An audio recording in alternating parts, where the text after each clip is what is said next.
यहाँ आपको अपडेट करेंगे। शहरी आइंदा माली साल भी पेट्रोलियम लेवी के इजाफी बोझ की जद में रहेंगे। नए माली साल के लिए पेट्रोलियम लेवी से मुल्क की तारीख की सबसे ज्यादा वसूलियों का प्लान तैयार कर लिया गया। आइंदा माली साल के लिए पेट्रोलियम लेवी से 1065 अरब रुपए वसूली का तखमीना है। हुकूमत ने पेट्रोलियम लेवी से वसूलियों का प्लान IMF को पेश कर दिया। मजीद जानते हैं डॉन न्यूज के नुमाइंदे ताहिर शेरानी से। ताहिर, बताइएगा क्या प्लान पेश किया गया है? देखें, जो हुकूमत की जानिब से IMF को प्लान शेयर किया गया है उसके मुताबिक आइंदा माली साल के लिए पेट्रोलियम लेवी की मद में 1065 अरब रुपए वसूलियों का तखमीना लगाया गया है, जो रवा माली साल के असल हदफ के मुकाबले में 196 अरब रुपए ज्यादा बनता है। यानी आइंदा माली साल भी जो पेट्रोलियम लेवी है वो शहरियों पर उसका इजाफी जो बोझ है वो बरकरार रहेगा।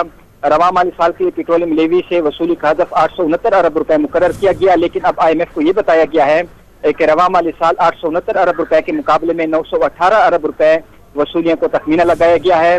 क्यों? यानी इससे 49 अरब रुपए ज्यादा हदफ के मुकाबले में रवा माली साल पेट्रोलियम लेवी के मद में वसूलियों का तखमीना लगाया गया है, क्योंकि इस वक्त पेट्रोल और डीजल के फी लीटर पर बालाई हद 60 रुपए फी लीटर के हिसाब से लेवी वसूल की जा रही है। और रवा माली साल की जो पहली सेमाही थी जुलाई का सितंबर, उस मद में भी पेट्रोलियम लेवी की मद में सालाना बुनियाद पर 368 अरब रुपए का 368% का इजाफा रिकॉर्ड किया गया था। जो आइंदा माली साल के लिए है वो भी पेट्रोलियम लेवी की मद में वसूलियों को जो प्लान है वो IMF के साथ शेयर किया गया है। जी, बहुत शुक्रिया ताहिर शेरानी अपडेट करने के लिए।